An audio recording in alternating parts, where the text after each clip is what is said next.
Amani kwako mtazamaji wa Gift Online TV, ni wakati mwingine tena tumekutana hapa kwenye live theater tukiweza kupasua masuala mbali. Na kwa siku ya leo tutaweza kujifunza kuhusiana na police form namba 3.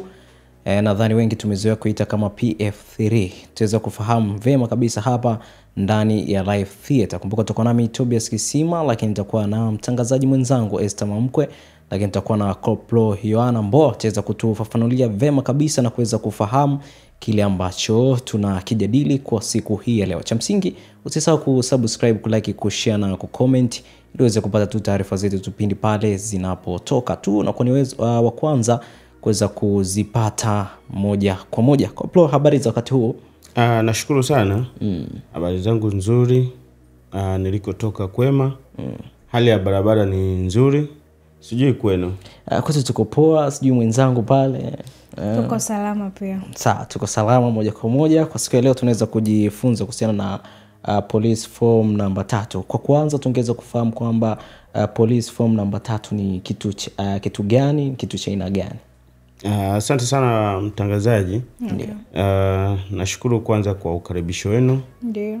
Uongozi mzima wa Gift Online pamoja na Gideon TV. Ndio. Tunawashukuru kwa sababu nyinyi mmekuwa mabalozi wakubwa kwenye kwa upande wa usalama barabarani. Kwamba mnafikisha ujumbe kwa jamii kuhusiana na masuala mazima ya usalama barabarani. Mimi, wewe na yule tuna jukumu la kuhakikisha kwamba miundombinu ya serikali inakuwa salama na inatunzwa muda wote. Pia tunalo jukumu la kuhakikisha kwamba unakuwa salama muda wote unapokuwa barabarani.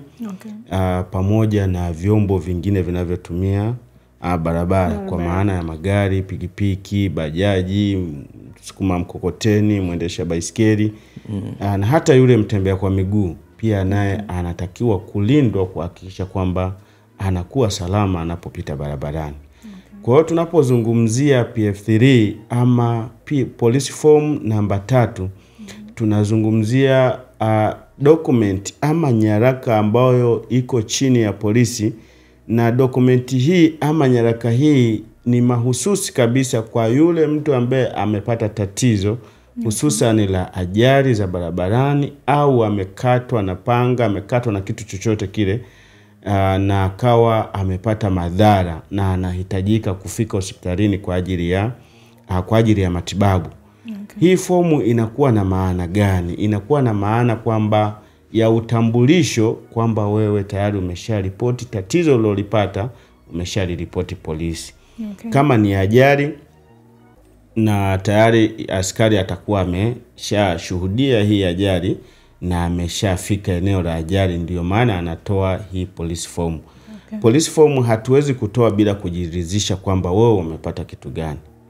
Kwa hiyo kuna wapo wengine ambao ni mhalifu au wahalifu, anaweza akawa amefanya tukio huko alikotoka au alipokuwa. Sasa anakimbilia hospitalini kwenda kupata matibabu. Sasa akifika hospitalini pasipo hii police form, lazima madaktari watajiuliza maswali. Huyu mtu ametokea wapi? Ngoja tuombe msaada polisi ili waje wamtambue huyu mtu katokea sehemu gani. Kwa hiyo kama ni mhalifu tayari tu atakuwa na njia za kujificha, kukimbia, kutokufahamika ama kutokuingia mikononi mwa polisi. Lakini kwa mtu tu wa kawaida ambaye amepata ajali barabarani, alikuwa anatembea au amegongwa au vyombo viwili vimegongana au zaidi vimegongana, vimeleta madhara, ni lazima apate fomu hii kwa ajili ya utambulisho. Sasa kwa maana sasa baadaye wewe utahitajika kulipwa fidia ama kulipwa malipo yako wewe kwamba umepata ajali sehemu fulani. Sasa kitu cha kudhibitisha kwamba wewe ulipata ajali mojawapo ni hii police form namba 3 kwa maana ya PF3. Sawa, na umesema kulipwa fidia kwamba ni mtu yoyote ambaye akipata ajali akienda polisi kuchukua ile fomu ataweza kupata fidia? Ni sahihi. Wewe ambao uko barabarani umepata ajali, aidha umegongwa au ulikuwa unatembea kwa mguu ukagongwa na kile chombo na kile chombo kikapatikana, ni lazima kesi itafunguliwa. Ikishafunguliwa ina maana wewe tayari sasa taarifa zako zitakuwa inawekwa kwenye kumbukumbu za polisi kwamba ni ajali, kama ni ajali ya gari kumgonga mtembea kwa miguu ama ajali ya pikipiki labda kumgonga mtembea kwa miguu, ni lazima huyu mtuhumiwa ama aliyesababisha ile ajali atafunguliwa kesi. Na akishafunguliwa kesi, wewe kama ulikuwa unatembea kwa miguu, kama ulikuwa kwenye gari, ni lazima ujaziwe hii police form kwa maana ya PF3 ili uende hospitalini kwa ajili ya matibabu. Na ukishapata matibabu, ina maana sasa daktari atatuambia kwamba wewe umeumia kiasi gani, na majeraha yako ni makubwa kiasi gani. Kwa tofauti na PF3 kutakuwa na kitu kingine kama ulikuwa kwenye gari, na maana sasa tutaambatanisha pamoja na tiketi ambao wewe ulikuwa nayo. Na maana tayari tukishapata hivyo vitu, na maana jalada linaandaliwa kwa ajili ya kwenda mahakamani. Okay, sawa. Umezungumza kuhusiana nyie askari kujiridhisha. Unajiridhishaje? Mfano nimepata ajali tuseme Kiboroloni huko juu Mbokomo. Nyie mko huko tuseme mko labda Boma. Yaani kuna umbali, kuna distance. Maana sio wote ajali zote sio zinatokea tu mjini highway, zingine zinatokea mbali. Sasa yule mgonjwa tayari hali ni mbaya, nyie bado hamjafika. Yule mgonjwa anasaidikaje ili hali bado hajapata hiyo PF3 na nyie hamjaridhisha bado? Asante sana. Mfano uliotolea ni sahihi. Kuna mazingira mengine mtu anapata ajali kwenye mazingira ya mbali zaidi. Lakini haiwezi kushindikana kwamba askari ashindwe kufika maeneo yale. Ajali inapotokea lazima kuwe na watu. Wale watu ndo watakuwa watu wa kwanza kabisa kumsaidia yule majeruhi aliyepata ajali. Kwa wao watamchukua moja kwa moja, kama atakuwa hali yake ni mbaya zaidi watamchukua moja kwa moja hadi hospitalini. Wale ndugu waliomsaidia wanapaswa kwenda kituo cha polisi kilichopo karibu kwa ajili ya kwenda kutoa taarifa kwamba kuna ndugu yetu amepata ajali labda maeneo fulani na hali yake ni mbaya sana, yupo KCMC mfano, yuko Mawenzi, yuko hospitali gani. Kwa hiyo askari ataondoka na wewe kwa ajili ya kwenda kumuona yule majeruhi. Na akifika pale atahitaji kupata taarifa zake kama anaweza kuongea. Kama hawezi, wale ndugu watalazimika sasa kufanya utaratibu, wajue majina yake, wajue alikotokea na miaka mingapi, amepata ajali sehemu gani, ya ajali imehusisha nini na nini. Baada ya hapo atajaza ile PF3, atamjazia, atamwachia daktari kwa ajili ya matibabu. Ikatokea yule mtu ambaye mimi nipo kwenye gari na mimi ndo nimesababisha ajali, nimegonga yule mtu amefariki. Bahati tunakumbuka story nyingi ama ajali nyingi, mtu akishaona hapa kuna shida madereva wanakimbia. Ile inakuwaje? Sheria inaelekeza kwamba kama dereva atakimbia, kile chombo kitakuwa na mmiliki halali. Yule mmiliki atakuwa na ana wajibu wa kuhakikisha kwamba anazo taarifa kamili za dereva wake. Akishindwa kufanya hivyo, sheria inamtaka yule mmiliki afikishwe mahakamani kwa sababu ya kushindwa kutunza kumbukumbu za dereva wake. Na pindi kama atakuwa na taarifa zake, basi taarifa zake ataziacha pale. Na utaratibu wa jeshi la polisi utaendelea, kwa maana upelelezi kwa hatua ya kwanza mpaka atakapopatikana. Kwa hiyo huwezi kusema kwamba wewe unasababisha ajali basi ukakimbilia Kigoma ukiamini kwamba hautakamatwa. Hapana, popote pale, nchi yoyote utakoenda wewe, kama utakuwa mhalifu basi lazima utafahamika, kwa sababu kuna nchi zingine ukiingia lazima tupate taarifa zako wewe ulikotoka. Kwa hiyo taarifa zako zile wewe ndio zitakufanya wewe kukamatwa. Kwa hiyo nitoe wasiwasi, nitoe mashaka kwa jamii inayotuzunguka kwamba mimi nimegongwa lakini dereva amekimbia, hata hamna haja ya kwenda polisi kutoa taarifa, au chombo kilichonigonga mimi kimekimbia. Hapana. Umegongwa na chombo kimekimbia, fika kituoni, toa taarifa, utapewa PF3, utaenda matibabu. Haya majukumu mengine ya kutafuta chombo kilichokugonga wewe sio la kwako, ni la jeshi la polisi. Sawa, mtazamaji wa Gift Online TV, tunaendelea na mada kufahamu kuhusiana na form namba 3. Wewe ambao umepata ajali ama shida yoyote lazima uwe na fomu hiyo ili uweze kupata matibabu na msaada mwingine wa kisheria. Maji haya ni maji ya uzima, yanapatikana ndani ya huduma tu, na huduma hii ni huduma ya Mlima Moria Ministry iliyoko chini ya mtumishi wa Mungu Gideoni wa Maili 6. Kama unatokea Moshi mjini, unapanda haisi za Machame Maili 6, Costa za Arusha, unashukia kituo cha mashine. Utarudi nyuma kidogo, utakutana na bango kubwa ambalo limeandikwa ratiba za ibada, lakini pia kuna bango dogo limeandikwa barabara ya Gideon, ndio unashuka na njia hiyo.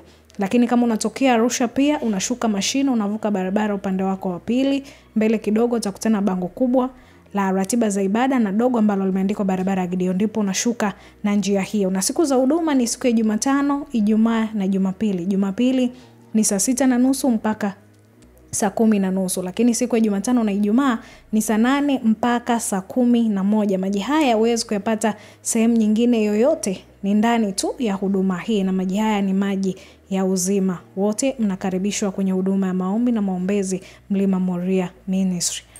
Usisahau kusubscribe, kushare, kulike pamoja na kucomment ili uendelee kuwa mwanafamilia wa Gift Online TV. Yapi madhara ya mtu ambaye anapata ajali ambaye hafuatilii kuhusiana na fomu ya PF3? Asante sana. Anaweza akafika hospitalini asipate huduma kwa haraka, au anaweza akapata huduma lakini bado kukawa na taarifa za mashaka juu ya tukio alilopata yeye. Kwa hiyo na wasisitiza ambao tunakutana na majanga ya namna hii, ndio tupate sana au tupende sana kupata taarifa kutoka polisi au kuacha taarifa kituo chochote cha polisi.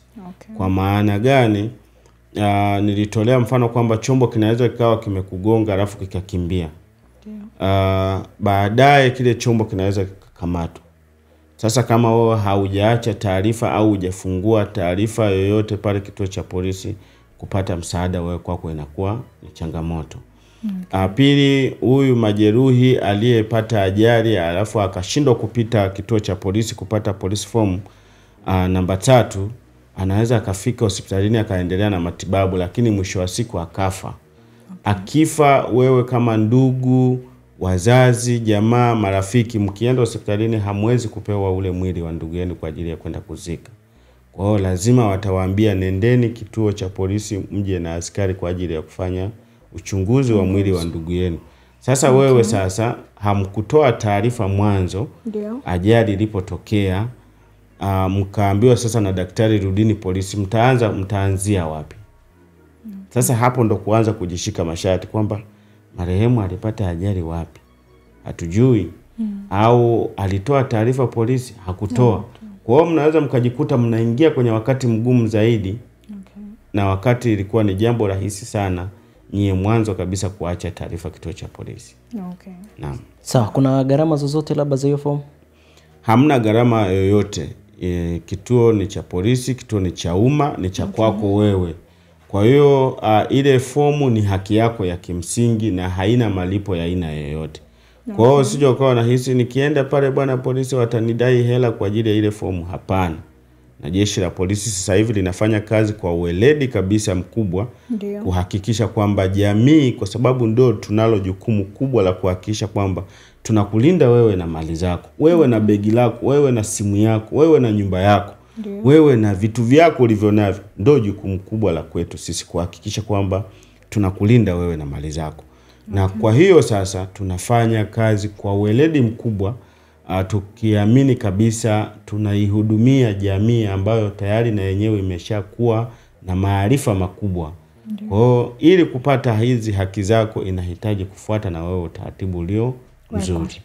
Sawa, na je, ni sehemu gani ambazo zinaweza zikapatikana tofauti na polisi, kituo cha polisi? Kwa sababu kuna sehemu kuna vijiji ndani huko.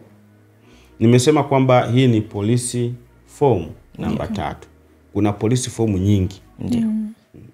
Sasa hii ni polisi form, hatuwezi tukasema kwamba hii ni medical form. Kwa hiyo utapata taarifa, utapata document nyingine au nyaraka nyingine tofauti na hiyo ya polisi.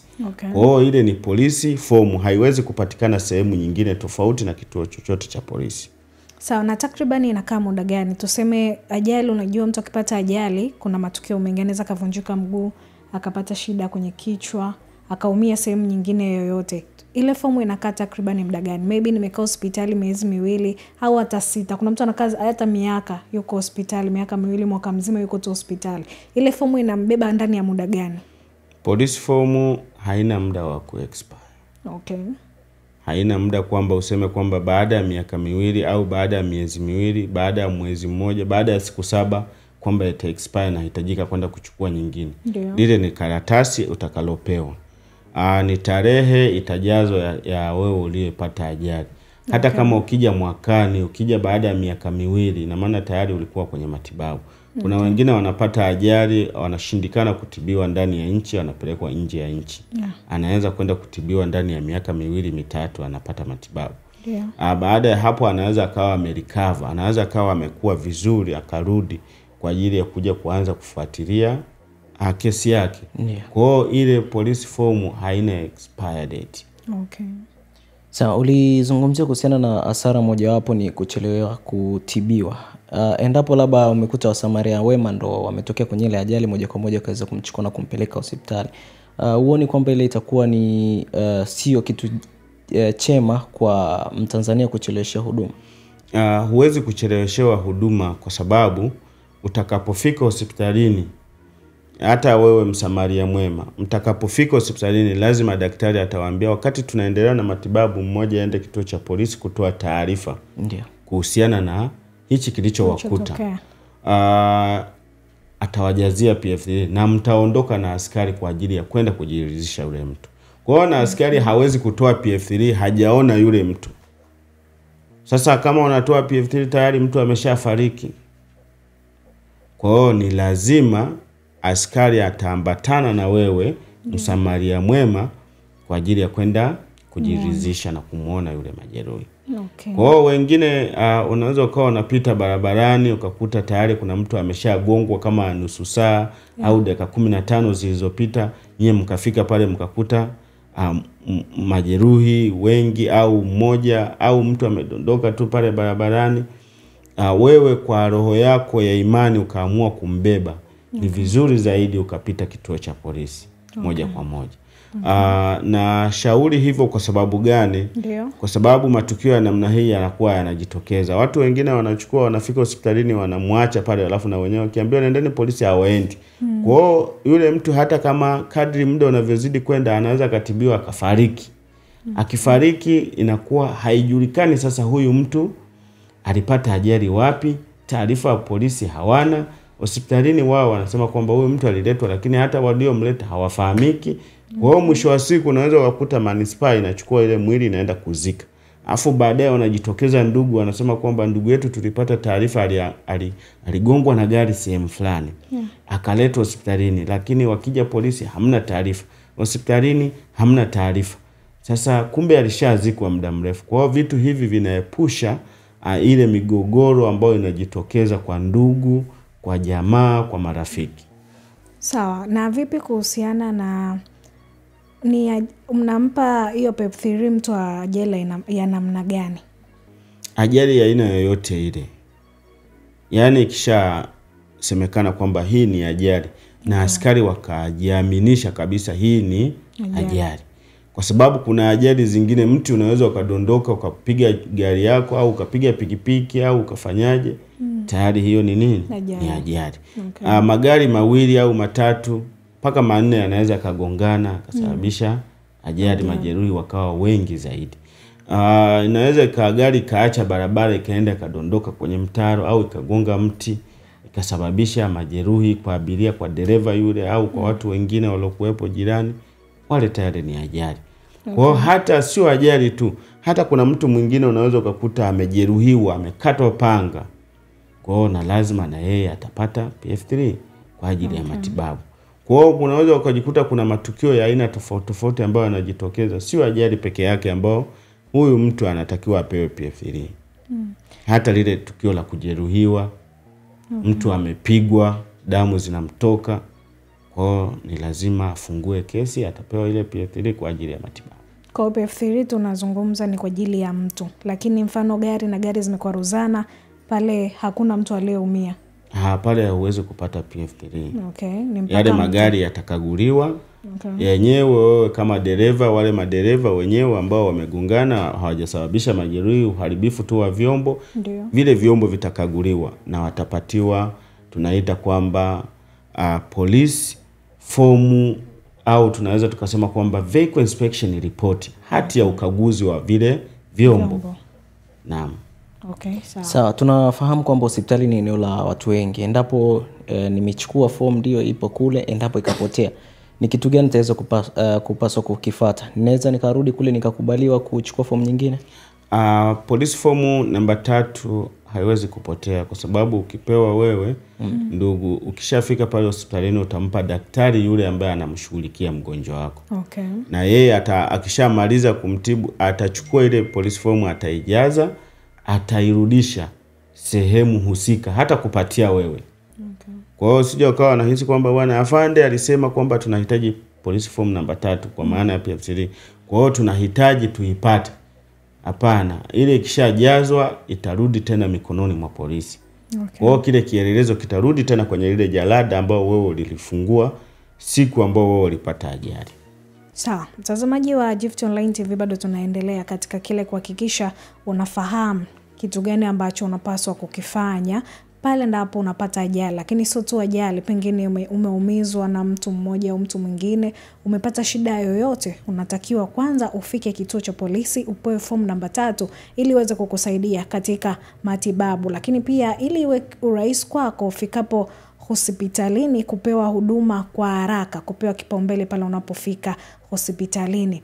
Ikatokea nimepewa PF3, mgonjwa tayari yupo hospitali, mimi ndugu yake nimekuja kuchukua PF3, mpaka kufika hospitali tayari amepoteza maisha, ile inakuwaje? Daktari aliyedhibitisha kwamba ndugu yako amepoteza maisha, ndio, au mtu ambaye umemuokota barabarani amepoteza maisha, ndio, daktari atajaza. Kuna taarifa ambazo zitajazwa. Okay. Hilo halisikupe tabu, lisikupe wasiwasi. Wewe msikilizaji unayetutazama kupitia Gift Online, lisikupe mashaka. Okay. Wewe ukifika pale ukiambiwa kwamba mteja wako au ndugu yako amepoteza maisha, daktari atakuwa na utaratibu mzuri kabisa wa kufuata. Hilo lisikupe mashaka. Ndio. Sawa, na ni kitu gani sasa mwishoni kinaweza kikafanyika kama nimefika hospitali, mtu amefika hospitali akafariki na fomu haijafika? Hilo sio changamoto sana, kwa sababu taarifa tayari zitakuwa ziko polisi. Kwa maana wewe ulikuja polisi kutoa taarifa, lakini ukarudi hospitalini ukakuta tayari ndugu yako ameshapoteza maisha. Hilo lisikupe shida, kwa sababu taarifa tayari utakuwa umeshatoa polisi, na polisi watakuja muda wewe wakati unataka kwenda kuchukua ule mwili wa ndugu yako hospitalini. Daktari atakwambia kwamba nendeni polisi mkachukua askari mje naye. Kwa askari ambao sasa alikuwa ni mpelelezi wa lile jarada au anafuatilia ile jarada, mtaongozana naye kwa ajili ya kwenda kujiaza, kwa ajili ya kwenda kufanya uchunguzi wa mwili wa ndugu yenu. Okay. Na kuna fomu atakayoijaza askari, atakujaza na majina yako wewe kama ndugu, atakuandika maelezo kwa ajili ya kudhibitisha kwamba mimi yule ni ndugu yangu namfahamu, ni jirani yangu namfahamu, ni mzazi wangu namfahamu. Kwa vitu vya namna hiyo vitafanyika. Sawa, ni vigezo gani ambavyo vinahitajika nikifika pale, labda wewe una miaka 17 utakiwa? Tunahitaji mtu mzima ambao anajitambua. Sio anafika pale mtoto wa miezi 6, mtoto wa miaka 6, mtoto wa miaka 20. Huyu bado tunaweza tukaamini kabisa bado mchanga, baadaye hili linaweza kwenye maamuzi yake aliyotoa baadaye anaweza kaja kuleta shida. Ndio maana unakuta mara nyingine maiti zinafukuliwa. Kwa vitu vya namna hiyo ubishani huwa unatokea. Au bwana baba alisema sisi tunaenda kuzika sehemu fulani, kumbe maamuzi yale hayajatoka ya kikao kizima cha familia. Okay. Naam. Upi ushauri wako kwa madereva hasa wanaosababisha ajali? Maana ajali sio kwamba mtu ana plani leo nitagonga, no, inatokea. Upi ushauri wako? Tunasema kwamba ajali ina vyanzo vikuu vitatu. Okay. Kwa maana binadamu wenyewe ameendesha chombo chake kwa uzembe kikapelekea ajali. Okay. Kuna ajali ambazo zinasababishwa na chombo chenyewe, yani chombo chenyewe tu tairi imechomoka, steering imekatika au imekata, imeenda upande ikasababisha ukagonga, au chanzo kingine cha tatu tunasema kwamba ni uharibifu wa miundombinu, au miundombinu au hali yenyewe au mazingira ndio yamekupelekea wewe ukapata nini, ukapata ajali. Kuna mvua kubwa, hauoni, ni ukungu. Sasa ukawa unaweza ukaenda pembeni, lakini akaja ukakuta kumbe ninakoenda kumbe ni tayari kuna korongo au kuna barabara imekatika, hauoni. Kunaweza ukawa na barabara mbovu, inaweza ikapelekea ukawa na shimo. Kwenda wakati unatembea ukaenda ukanyaga lile shimo, tairi inaweza ikapasuka, inaweza ikapelekea wewe kupata ajali. Kwa hiyo na waonya madereva ambao wao hawataki kufanya ukaguzi wa vyombo vyao kabla hawajaanza safari. Tunawaonya madereva wa namna hii kwa maana wanakuwa ni wazembe. Kabla hujaanza safari, kagua tairi zako, kagua upepo wa tairi zako, kagua gari yako kwa ujumla. Hali kadhalika unapoendesha gari barabarani, amini kabisa kwamba hauko peke yako. Amini kuna mchafuko au kuna mabadiliko ya tabia ya nchi. Kwa hiyo wewe unavyoendesha chombo cha moto, usiamini kabisa kwamba hichi chombo ni salama, nafika salama. Huo ni mtazamo mwingine ambao tunasema kwamba dereva lazima uwe makini barabarani. Uwe na udereva wa kujihami. Uwe mwangalifu kwamba dereva mwenzangu anaweza kanisababishia shida. Anaweza akaovertake vibaya akaja akakugonga wewe. Anaweza akawa anaendesha chombo amelewa. Kwa hiyo hivi vitu vyote vinaweza vikajitokeza unapokuwa barabarani. Na hali kadhalika majeruhi ambao wanapata ajali barabarani, wahakikishe kwamba wanakuwa na taarifa zilizo sahihi kituo cha polisi. Sio anakuja pale mimi nasema kwamba namfahamu huyu ni Yohana, kumbe yeye naye ana jina lake tofauti. Wao wanafungua jina hili, kule naye hospitali kuna kuwa na majina mengine. Kwa hiyo hata ndugu wanapoanza kuja kufuatilia wanashindwa kufanya maamuzi yaliyo sahihi kwa sababu unakuta tayari tuna majina tofauti tofauti. Tukishapata PF3 ama kwa police form namba 3, inakusaidia wewe hata kwenye hatua za madai. Kwamba mtu anaweza kukwambia kwamba umepata ajali, ndio sijakataa, ulikuwa kwenye chombo changu, ndio sijakataa, au umegongwa na chombo changu, sijakataa. Chombo hichi nilikikatia bima. Kwa hiyo kazi ya bima ni kuhakikisha kwamba inamlipa yule mtu ambao amepata madhara kupitia chombo changu.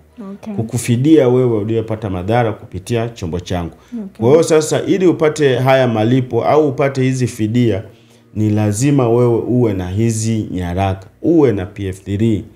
PF3 ni ule udhibitisho kwamba wewe uliumia, ulitoa taarifa polisi, na ukaenda hospitalini na ikajazwa na daktari na akaweka muhuri pale wa hospitali husika. Kwa hiyo tayari wewe sasa umeshakuwa na vigezo vyote wewe kupata haki zako za kimsingi. Upe muda sahihi au ipi limit ya mtu anayetakiwa kulipwa fidia? Inatakiwa ichukue muda gani? Mwezi mmoja, miezi miwili, mwaka, ama muda gani? Ni utaratibu tu jinsi kesi itakavyokuwa na itakavyoendeshwa mpaka pale itakapokamilika. Kwa hiyo ile haina muda maalum. Kwa hiyo unaweza ukajikuta kwamba kesi imeenda na ikamalizika kwa wakati, au ikaenda lakini ukawa na mashahidi ambao wako mbali mrefu kwa ajili ya kuja kutoa shahidi. Kwa hiyo unaweza ukajikuta imechukua muda mrefu kidogo, lakini haiwezi kuchukua muda mrefu kiasi. Na vipi katokea mimi natakiwa nilipe fidia 500,000 alafu ile 500,000 sina, hata kazi ninayofanya yenyewe niingizi kipato hata cha laki, tunafanyaje? Tutakuwa tunaingilia muhimili mwingine wa mahakama. Kwa maana sasa mahakama yenyewe ndio itatakiwa kutoa muda sahihi ya wewe kulipa fidia kama utakuwa hauna bima na ulisababisha ajali. Basi mahakama itakuwa inakuamuru wewe kufanya maelekeo au taratibu zingine za kisheria. Basi tukushukuru sana kwa kufika hapa Gift Online TV, tukwambie karibu sana, lakini pia iwe sehemu endelevu kwa ajili ya kusaidia jamii kutoa elimu kuhusiana na masuala mazima ya usalama wa barabarani. Nawashukuru sana uongozi wa Gift Online. Kwa sababu nyie tayari sasa ni familia. Na familia lazima ihakikishe kwamba jamii inaelewa nini tunachokifanya. Kabisa. Nawashukuru sana. Asante. Mtazamaji wa Gift Online TV, tumefika tamati. Endelea kufuatilia, usichoke kututazama. Usisahau kusubscribe, kushare, kulike pamoja na kucomment ili tuendelee kupata kile ambacho tunastahili, lakini pia ni kwa ule wakati sahihi.